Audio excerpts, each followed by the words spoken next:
Muy bien, vamos a comenzar esta clase.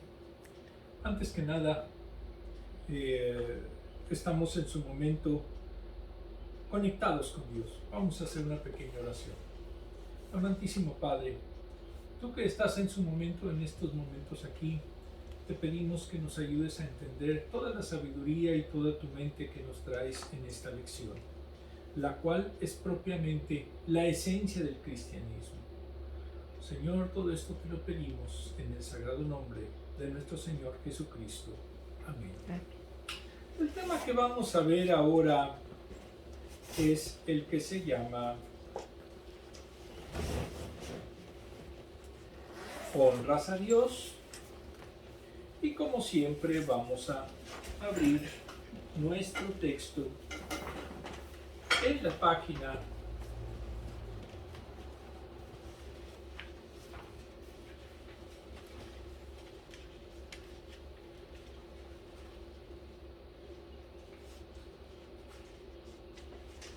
114.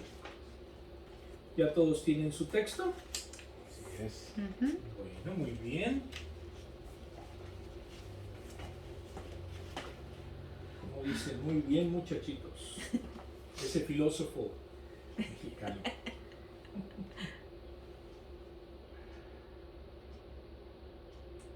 Muy bien. La idea central, como la vemos, nos dice que la palabra de Dios siempre nos lleva a glorificarlo y cumplir sus propósitos. Un factor común en la ciudad posmodernista es negar que existen verdades absolutas u objetivas. Si esto es cierto, entonces la gente dice cada uno puede conducir su vida como le guste, decidir cómo vivir y para qué vivir y definir lo que es malo o bueno. Al final muchos creen que vivimos en un universo creado al azar y que somos un accidente de las fuerzas cósmicas y que por esa razón no hay un propósito en particular que debemos seguir.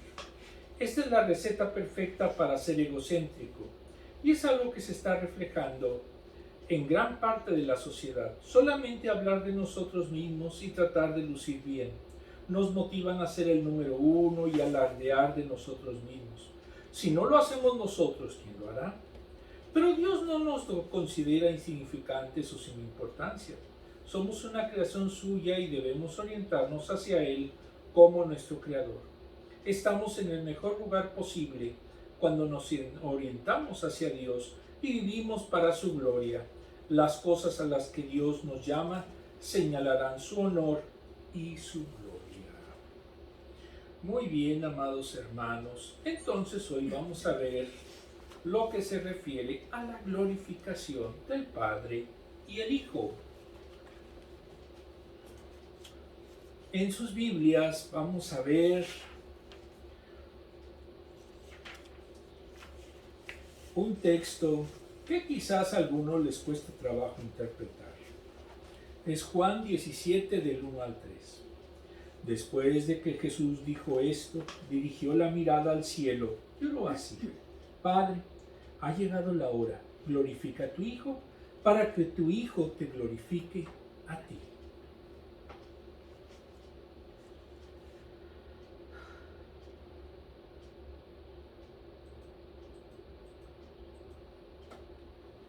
Ya que le has conferido autoridad sobre todo mortal, para que Él les conceda vida eterna a todos los que le has dado.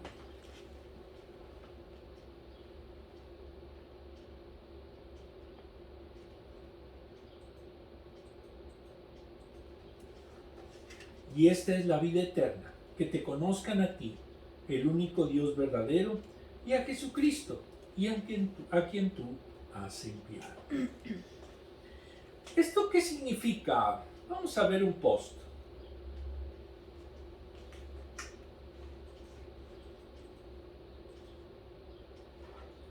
Honrar a Dios. Si alguien quiere ser sabio, que empiece por obedecer a Dios. Quienes lo hacen así demuestran inteligencia. Dios merece ser siempre alabado. Salmos 111:10. Entonces, estas palabras de Jesucristo parecen intrincadas, porque reflejan una verdad teológica. Dios y Cristo tienen la misma esencia, porque Cristo es Hijo unigénito de Dios. Contenido. Versículo 1. En el libro sobre este Evangelio de Samuel Pérez Millós, editorial Clear, es una oración después de la enseñanza del capítulo 13, en que habló a sus discípulos, ahora habla al Padre sobre ellos. Los versículos 1 a 3 se refieren a la vida eterna. Cierra el establecimiento de la ordenanza de la cena del Señor. Ora en presencia de sus hermanos, hijos por adopción del Padre. Es una oración de despedida porque había de ser separado de ellos. Agradece al Padre por ellos y se les recomienda para que los cuide. Estamos entonces en el preludio de lo que es la cena del Señor. Jesucristo está por ser traicionado, por ser entregado a las autoridades judías y va a ser en su momento condenado a muerte. Levantar los ojos al cielo entraña levantar el corazón a Dios. Esto se llama sursum cordia. Por su naturaleza divina, la relación por el Padre es permanente, un diálogo eterno. Es el intercesor que hace posible la respuesta a las oraciones de los creyentes.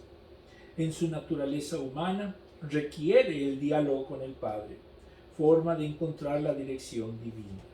Es necesaria por la autolimitación de su naturaleza divina. Por eso hizo la oración. Entonces recordemos que Cristo es hombre y perfectamente divino. Y al ser perfectamente hombre, necesita orar al Padre para tener comunión con Él, pese a que también tiene la naturaleza divina.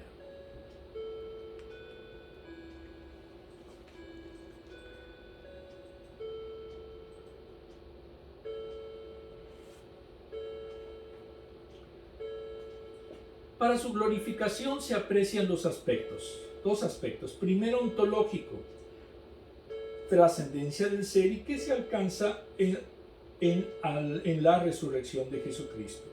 Allí se constituye en Señor, término que entraña la suprema dimensión de la divinidad. Su humanidad sería revestida de poder y gloria. 2. El manifestativo, esto es la expresión extraordinaria, exteriorizada de la realidad ontológica de su glorificación. El Espíritu Santo glorificará al Hijo. 16, 13 al 14.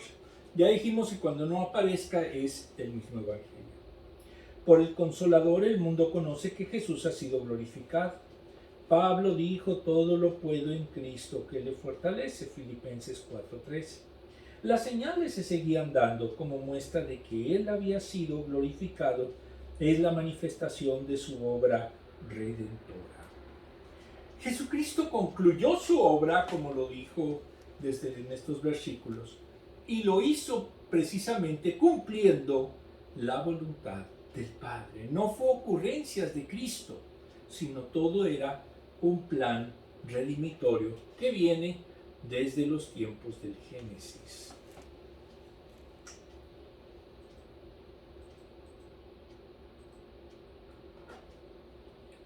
Versículo 1. Y como fruto resultante de ella, la glorificación se dio en dos fases. Primero en la cruz, el Cordero asume el pecado y retira la culpa del pecador y abre el camino a la gracia. Y 2. El Pentecostés. Dios abre por la presencia del Espíritu Santo la aplicación de la salvación a todos los creyentes, produciéndose la regeneración, por la que son construidos templos de Dios y reciben el título de hijos por posicionamiento en Cristo. Por acción del Espíritu Santo, el creyente entra en comunicación con la naturaleza divina, 2 de Pedro 1:4. Entonces la glorificación que pide el Hijo es también la del Padre, como la del Espíritu es glorificar al Hijo. En una palabra, el Hijo glorifica al Padre, el Espíritu glorifica al Hijo. Entre los tres hay glorificación mutua. ¿Por qué? Porque los tres tienen una naturaleza divina. Y es aquí donde se justifica plenamente el Dios Trino. Si no fuera así, pues no podría darse filosófica y teológicamente que Él mismo se glorificara y que solamente fuera un solo Dios sin que tenga tres personas distintas. No, no es nada sencillo entenderlo.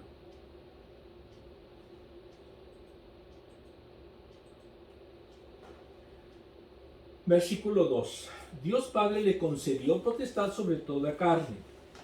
Es un hebraísmo que significa Kol Bashara, que es humanidad en general. Es el único mediador entre Dios y los hombres, 1 Timoteo 2:5. Es el resultado de comunicación de la vida intertrinitaria, que como engendrado del Padre tiene. Por eso se dijo que Él y el Padre son uno, dies trei. Todo el poder de Cristo está orientado a la glorificación del Padre, de quien procede. La salvación se logra por el sacrificio vicario en la cruz. Hace referencia a un remanente de la raza humana que el Padre le ha dado y serán salvos por la obra redentora del Hijo. 6:37, 39 y 44. Recibirán vida eterna que Dios les comunicará cuando crean en Él. Versículo 20. Los demás siguen siendo enemigos de Dios y serán condenados. Entonces, Dios ofrece un camino de salvación que es solamente ¿en quién? En Cristo. Nada más. No existe otro camino.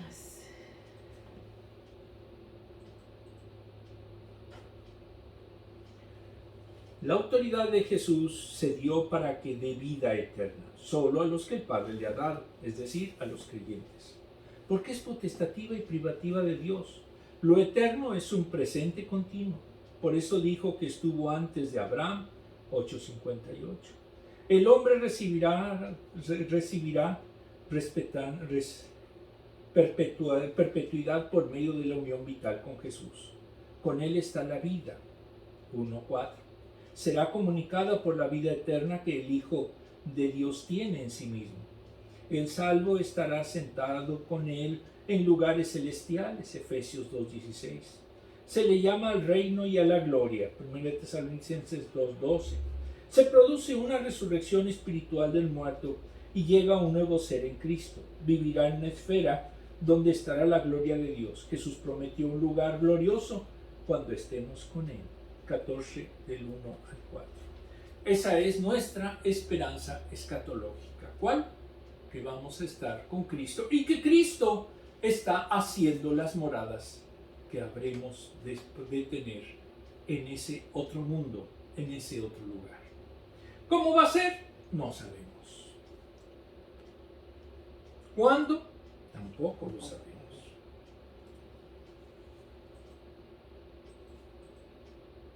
Pero por fe estamos seguros que se van a dar. Versículo 3. La vida eterna es el conocimiento de Dios y de Cristo. No es solo intelectual, sino vivencial. Es un conocimiento de intimidad y comunión y se otorga a todos los que creen. 3:16. Como un acto de gracia, siendo la fe el modo instrumental para recibirla. En la cruz Jesús murió por el pecado del hombre y abre la experiencia del perdón de pecados y vida eterna. Ese mensaje se proclama el Evangelio, que es vital, por obra del Espíritu Santo, 16:7-9. Todo está comunicado, no hay nada separado. ¿Por qué fue a la cruz Jesucristo? Porque era la manera en la cual iba a ser un sacrificio vicario para que pudiera la humanidad tener un camino hacia el perdón de sus pecados y hacia la vida eterna. Si no hubiera resucitado, pues simplemente no habría cristianismo, porque pasaría a ser simplemente un profeta más que falló en su cometido. Antes de pasar a vamos a ver el post que está aquí. Dice: honra a Dios como nunca lo has hecho y verás bendiciones en tu vida como nunca las has visto. Muy bien. ¿Lo creemos? Ajá. Amén. Este mensaje es locura para los que se pierden y es poder de Dios para los que creen. 1 Corintios 1:18. Entonces el Evangelio es poder de Dios para el que cree, Romanos 1:16. El pecador no busca a Dios, Romanos 3:10, Salmos 14:2. Como Adán al caer se escondió de Dios, Génesis 3:8, Isaías 53:6. Todos los hombres del camino, los caminos del hombre conducen a perdición, a la muerte. No a Dios, Proverbios 14:12. Por eso Dios envió a su Hijo para que lo busque y salve lo que estaba perdido, Lucas 19:10. El Padre hace que vengan a Cristo, 6:44. Entonces, ¿qué pasa? Cristo es una puerta que la tenemos, pero hay que tocarla. Y hay que entrar por ella. Es el camino más difícil, es la puerta más estrecha. No es de placeres, no es de libertinaje, no es algo de lo que le gusta a nuestra naturaleza caída, pero es la que nos puede llevar a la salvación. Si no lo entendemos así, pues simplemente nos vamos a perder. Es que el mundo dice que eso es lo mejor que le puede pasar. Ese es el mundo. Jesús comparte la gloria del Padre. Solo Jesús pudo pedirle gloria al Padre Celestial, porque Él también es Dios, Juan 1, del 1 al 18. Pero esta gloria que Jesús pide también es para Él, glorificar al Padre, versículo 1. La hora de su glorificación había llegado, sería entregado, traicionado, azotado y matado, pero resucitaría al tercer día. Como cristianos debemos seguir el ejemplo de Jesús, glorificando a Dios en todo tiempo. Aunque tengamos dificultades, hay que adorar a Dios. ¿Por qué? Porque sabemos que Él tiene el control y puede hacernos pasar todas esas pruebas. Honramos a Dios cuando hablamos de la vida eterna que Cristo ofrece. Cristo tiene potestad sobre todas las cosas y humanidad. Dios es soberano y no solo le dio vida eterna y protección a los apóstoles, ni solo para el pueblo judío le dio su amor, sino que ama a la humanidad, los que habían de creer en Cristo por la palabra de los apóstoles. Juan 17:20. Entonces, Dios no vino solamente a salvar a Israel, porque precisamente se extendió ese acto redimitorio a la humanidad en general, y no tenemos nosotros que ser ni tener las costumbres hebraicas. Jesucristo rogó por el ministerio de los apóstoles para que fueran uno y llevaran fruto al mundo. Hay que orar para que Dios cumpla sus propósitos en nosotros y llevemos fruto siendo uno en mente y en espíritu, viviendo para glorificar a Dios. Honramos a Dios cuando celebramos a Cristo y lo llevamos al mundo. Cuando le decimos a la gente que Cristo ofrece vida eterna a todo aquel que cree en Él. Honrar a Dios es colaborar con Él en su obra redentora, como instrumentos santos en sus manos. La vida eterna está en conocer a Dios y conocer a su Hijo, Jesucristo. ¿Lo hacemos? ¿Me? Bueno, que por lo menos la hermana sí lo hace. No digo, Tratamos. Estamos en el proceso. Ese está muy bien. ¿Lo hace la mayoría de las iglesias? No. Les interesa el festival, les interesa la chocha, les interesa la reunión social. ¿Y qué pasa con eso? Pues simplemente dejan de ser iglesia y se convierten En un club social de mala nota. ¿Cuál es tu propósito en la vida? Como cristiano, ¿qué dijimos? Glorificar a Dios y a Cristo y predicar el Evangelio. ¿Por qué Jesús pide ser glorificado? Porque es justo. Si Él en su momento nos da la salvación y nos da vida eterna y nos da un lugar allá en donde Él vaya a estar, donde Él está, entonces es justo glorificarlo, agradecerle y siempre tener en cuenta el sacrificio vicario que hizo Él. No hacerlo es ser desagradecidos. Yo conozco algunos, pero bueno. Juan 17 del 4 al 5. Yo te he glorificado en la tierra y he llevado a cabo la obra que me encomendaste. ¿Aquí a quién se refiere? Al Padre.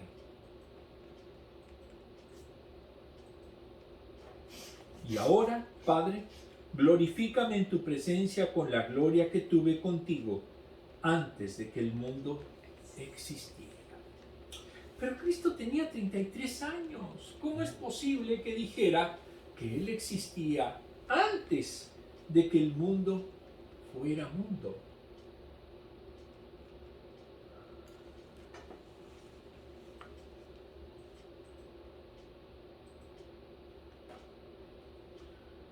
Y ahora, Padre, glorifícame en tu presencia con la gloria que tuve contigo antes de que el mundo existiera, por si había alguna duda.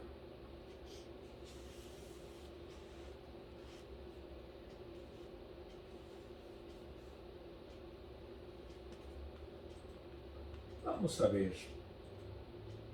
Los versículos 4 y 5 se refieren a la rendición de cuentas y edificación. Jesús vino a cumplir una misión encomendada por el Padre, hasta consumarla. Vino para servir. Se viste de humanidad que oculta la dimensión propia de la persona divina. Rindió cuentas como siervo ante el dueño que lo había enviado. Voluntariamente se sometió a la voluntad del Padre para llevar a cabo el plan de redención. El gozo del Hijo es hacer la voluntad del Padre. Sería revelado en pleno el Verbo encarnado.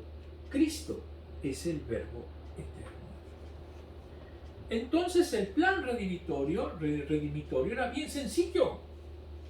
Iba a ser crucificado en la cruz, como lo había dicho ya Isaías 53, y habría de resucitar. ¿Para qué?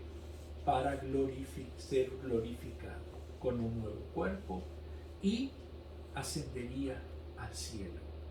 Ahí está el plan que permite a los cristianos decir que ¿dónde estaremos? ¿A dónde vamos?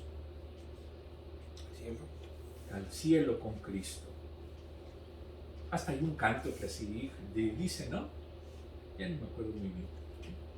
El cual, estando en el seno del Padre, es enviado al mundo para revelar con palabras y hechos lo que Dios había determinado, expresando la mente del Padre en el cumplimiento de su misión reveladora. 1:18. En la cruz, el siervo proclamaría el final glorioso con su grito: consumado es. 19:30. El resultado era definitivo y eterno y tenía como propósito la gloria de Dios. No era solo algo soteriológico. Soteriológico se refiere a la salvación, salvar al hombre, ya que entraña tributo de gloria y honor a Dios. Se glorificó al Padre en la tierra por el sacrificio vicario por el pecado del mundo. Con una sola ofrenda hizo perfectos a los santificados. Hechos 10:14. ¿Cuál era esa ofrenda? La muerte de Cristo. La muerte de cruz, que en la época era la más humillante de todas.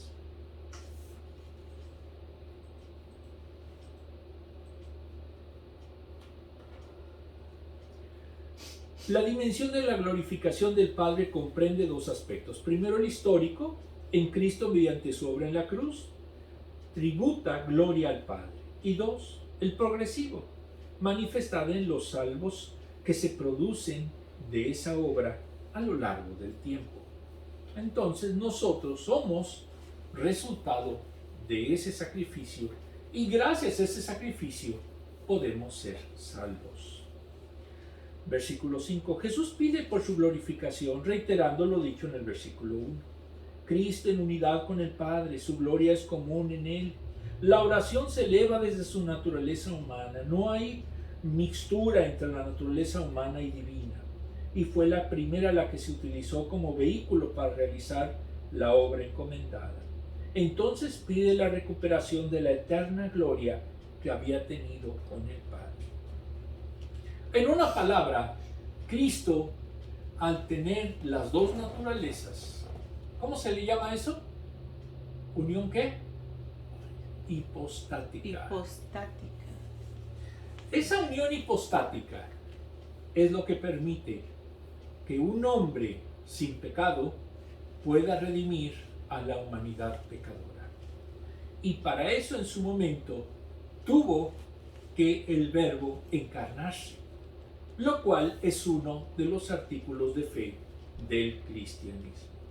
Pero es locura, ¿cómo un Dios se va a convertir en humano? No es racional, esto es teológico y es divino.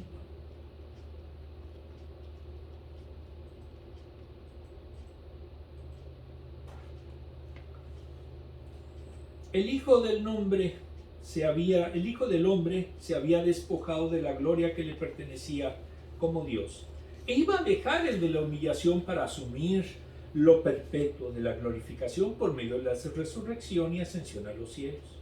La humanidad sufriente del siervo sería revestida de gloria. Apocalipsis 1:2.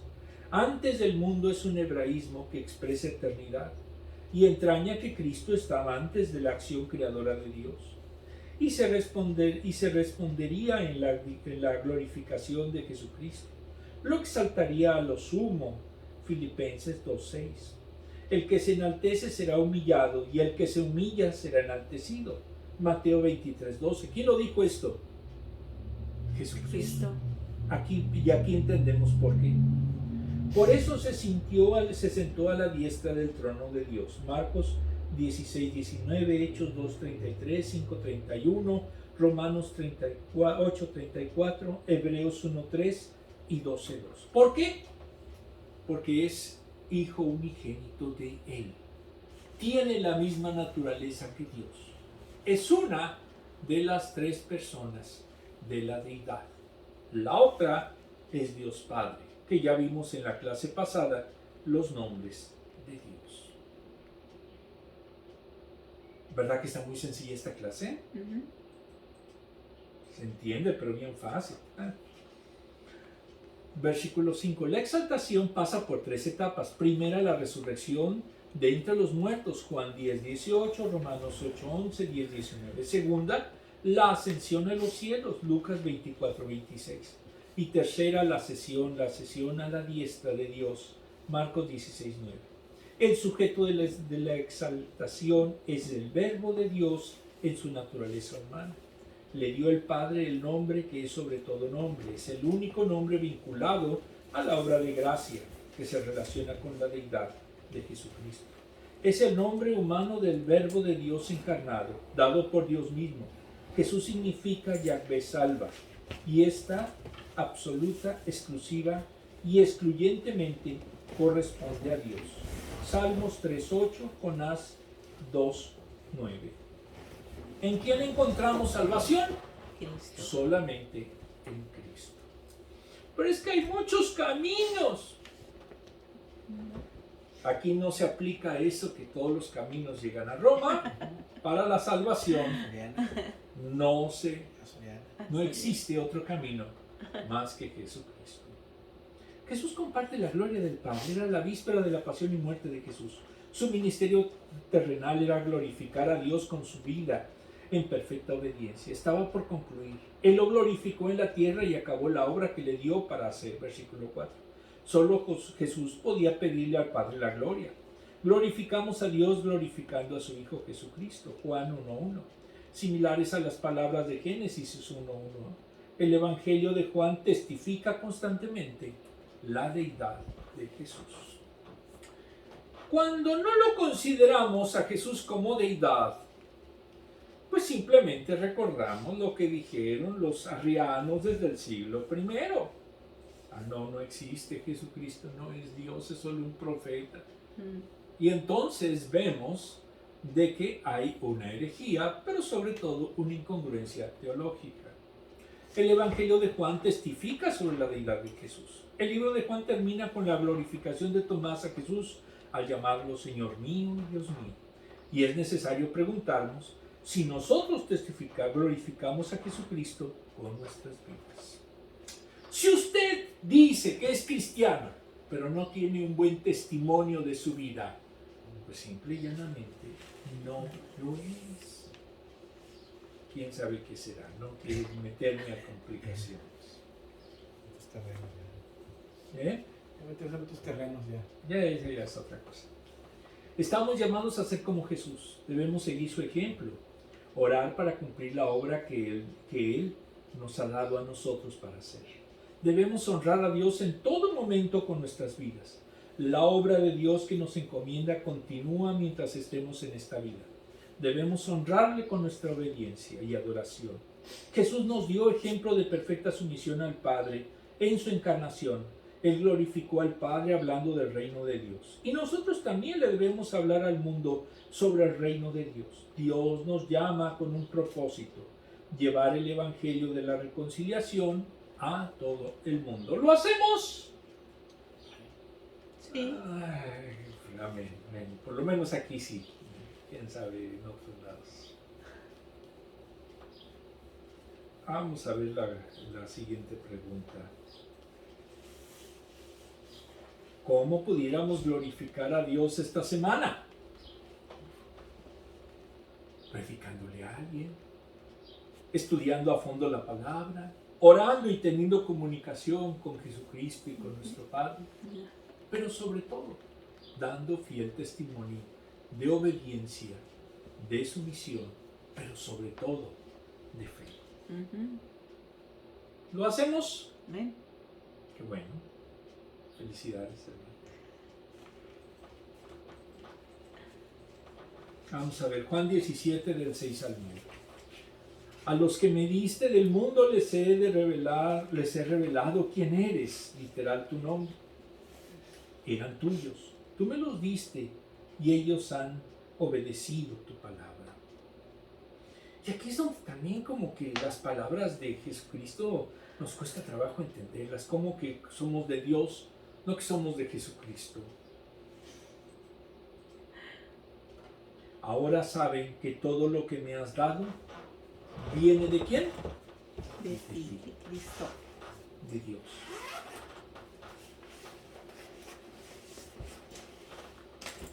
Reitero, estos versículos suenan muy sencillos, pero tienen una verdad teológica tremenda. Porque les he entregado las palabras que me diste, y ellos las aceptaron. Saben con certeza que salí de ti, y han creído que tú me enviaste. Todo lo que dijo Jesucristo, que se plasmó en los evangelios, ¿quién se lo dijo? El Padre. ¿Por qué? Porque Él, con su carnalidad, con lo que tenía del Verbo encarnado, es como pudo realizar la encomienda que Dios le hizo. Ruego por ellos, no ruego por el mundo, sino por los que me has dado, porque son tuyos. Dice, cuando yo honro a Dios con lo natural, Él me honrará con lo sobrenatural. ¿Lo creemos? Amén. Hay milagros en la cristiandad. Amén. Efectivamente, todavía hay milagros en la cristiandad.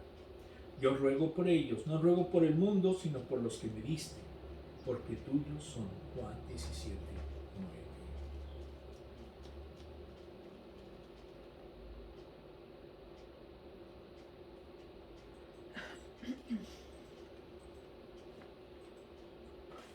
De los versículos 6 al 8 se llama la relación con su palabra. El versículo 6 se refiere a los que creen y van creyendo, no son del mundo, sino pertenecen a Dios, y le fueron dados por el Padre. Él los escogió, el 6:70, pero fueron separados del mundo y unidos a la vida de Jesús vía la acción del Padre. Y Jesús los recibió, 6:37. Pero se extiende a todos los que reciban a Cristo, serán recibidos. Jesús seleccionó a algunos apóstoles, Efesios 4:11, pero ellos fueron regalo del Padre a Él y tuvo autoridad para darlos, porque eran ¿de quién? De Él. De Él. ¿Quién hizo todo? Dios Padre. Entonces, desde el punto de vista teológico, Él es la causa generadora de toda la vida humana. Son del Padre por tres razones. A, por derecho de creación. Todo se creó por el Padre por su voz de autoridad del Hijo. 1:3. B, por derecho de redención que Él realizó en la cruz, pero que era expresión definitiva de la voluntad del Padre, quien pagó el precio de redención dando a su Hijo por el pecado de ellos.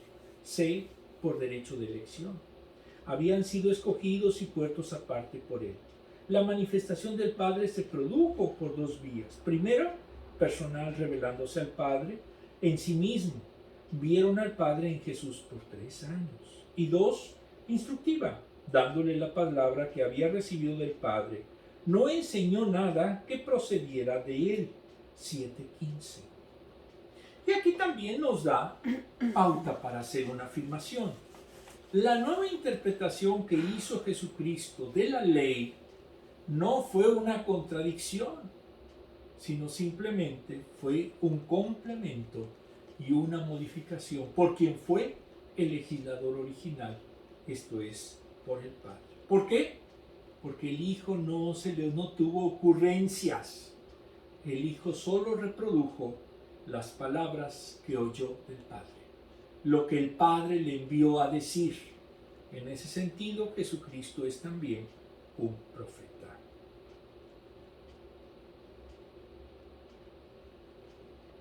¿Verdad que está bien sencillo?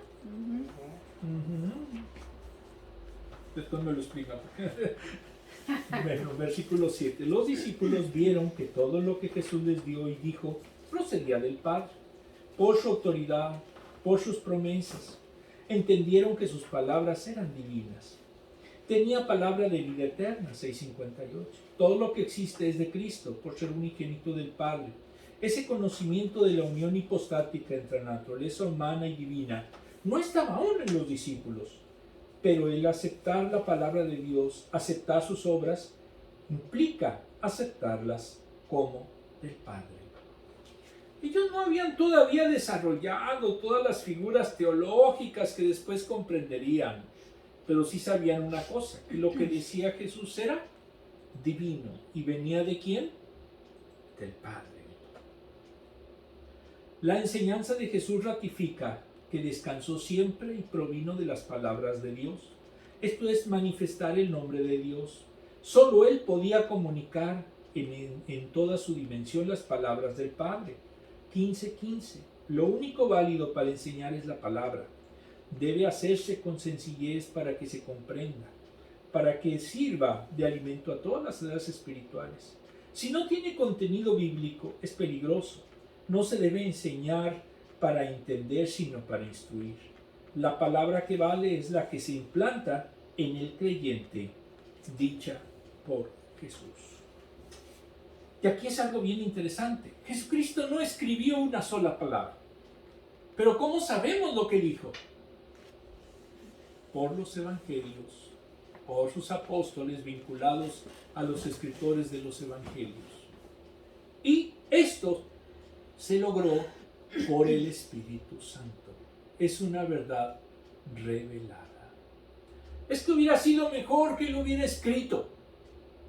Pero aquí no estamos hablando de que era lo mejor, sino aquí estamos hablando de que ese conocimiento divino se dio primordialmente después de Pentecostés, que es cuando ya se tiene la sabiduría y la mente divina.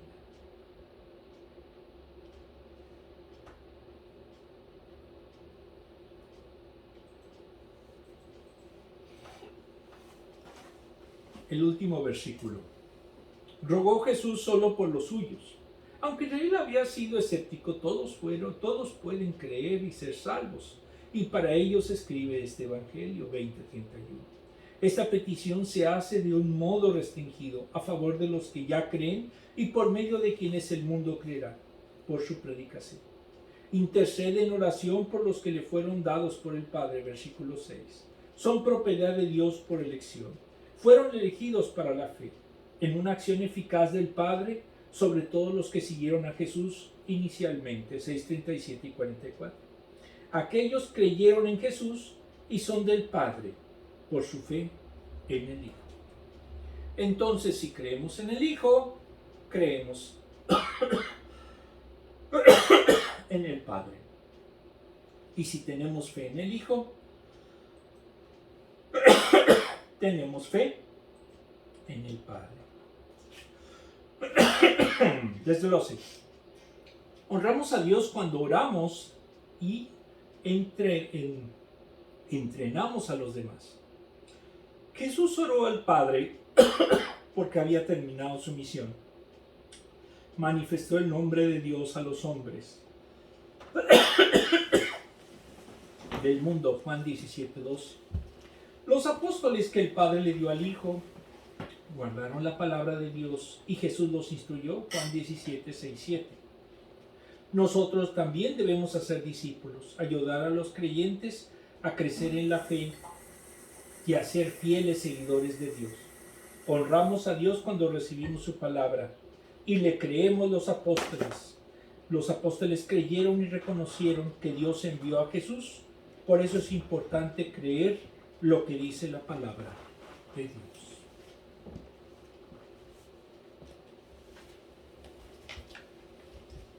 Muy bien. Gracias.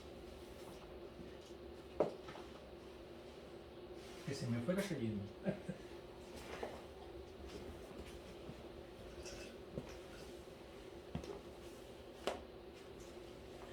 Gracias. Muy bien. Esto ya la vimos, ¿verdad? Honramos a Dios con... Ya está ya.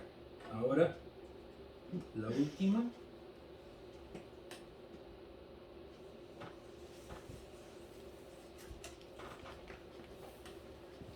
Glorificamos a Dios cuando estudiamos la Escritura con humildad y con una actitud reverente para escuchar la voz de Él. Lo honramos cuando recibimos su palabra y le creemos. El mundo cambia, pero la palabra de Dios no. Jesús no estaba haciendo una oración general para toda la humanidad. Oraba por los apóstoles, en particular porque la obra de Jesús había llegado a su final y sería entregado. ¿Cómo podía saber Jesús que ya había llegado su tiempo? Porque era ¿qué? Era Dios. Y si era eterno, para Él no podemos decir que no sabía lo que iba a pasar.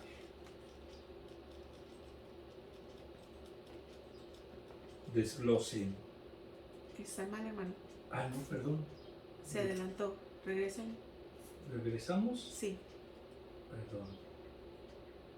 Falta entonces un desglose, Ahí ¿verdad? está. Sí. Los apóstoles continuarán el ministerio de Jesús en la tierra, anunciando el evangelio al mundo, y muchos creerán. Jesús oró por sus futuros discípulos que vendrían por esa predicación. 17:20. Honramos a Jesús cuando oramos por sus discípulos y por los futuros creyentes. Muy bien. Ahora sí vamos a la pregunta.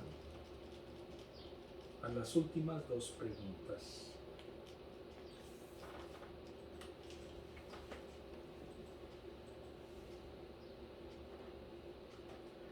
¿Por qué estudiar la Biblia glorifica a Dios? Porque es lo que nos permite conocer la voluntad de Dios, sus mandamientos, la vida de Jesús y sobre todo la obra remitoria, la obra salvítica que ha hecho el Padre desde el inicio de los tiempos. ¿Por qué oramos por los incrédulos? Para que puedan en su momento acceder a la salvación, que es además uno de los mandamientos que nos dijo Jesucristo. Y ya dijimos que si lo dijo Jesucristo, ¿de quién lo oyó? De Dios. ¿Estamos de acuerdo? Sí. Muy bien. Vamos a ver a las 3. 1, 2, 3. Juan 17:10. Todo lo que yo tengo es tuyo, y todo lo que tú tienes es mío. Y por medio de ellos he sido glorificado. Juan 17:10. Vamos por último a hacer una pequeña oración. Amantísimo Padre, aquí nos has dado a conocer tu mente, pero sobre todo lo que es una verdad teológica. Si creemos en el Hijo y hemos visto al Hijo, te hemos visto y creemos en ti. Porque tú y el Hijo son una misma cosa, tienen una misma esencia. Son dos personas que en su momento merecen toda gloria y merecen nuestra adoración. Por eso oramos, para que podamos cada vez dar testimonio de esa verdad teológica, bíblica, pero sobre todo vivencial, que es tu Evangelio. Todo esto te lo pedimos y agradecemos en el nombre glorioso de nuestro Señor Jesucristo. Amén.